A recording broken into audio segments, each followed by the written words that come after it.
Iran का जो मामला है मुज़ाहरों का, वो शिद्दत अख्तियार करता जा रहा है। वहाँ पर लोग दिन ब दिन जो है ना, वो अपने मुज़ाहरों के अंदर आगे से आगे बढ़ते जा रहे हैं, तोड़-फोड़ कर रहे हैं, मसाजिद को भी नहीं छोड़ रहे, हर चीज़ को तहस-नहस करते जा रहे हैं।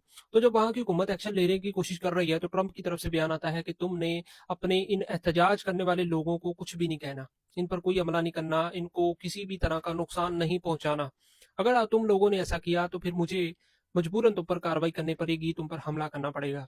जिसके बाद फिर वहाँ की हुकूमत ने भी रद्द-ए-अमल दिया कि ये हमारा आपसी मामला है, हमारे मुल्क का अपना मामला है, हमारा मामला है, हमारी अवाम का मामला है, तुम कौन होते हो हमारे इस मामले के अंदर दखल अंदाज़ी करने वाले। तो ट्रंप के इस बयान से एक बात तो वाज़िह हो जाती है कि वहाँ पर जो लोग मुज़ाहरे कर रहे हैं, उनमें अमेरिका इन्वॉल्व है। वो उसका हाथ उन लोगों के पीछे है, एजेंसियों के पीछे है, जिनकी बेस पर वहाँ के लोग जो है ना, वो एहतजाज कर रहे हैं, मुज़ाहरे कर रहे हैं। और ट्रंप ये चाहता है कि लोग वहाँ पर जो है ना, वो हर चीज़ तहस-नहस कर दें, वहाँ की हुकूमत जो है ना, वो अपना कंट्रोल वहाँ से छोड़ दे और मैं ईरान पर कब्ज़ा कर लूँ।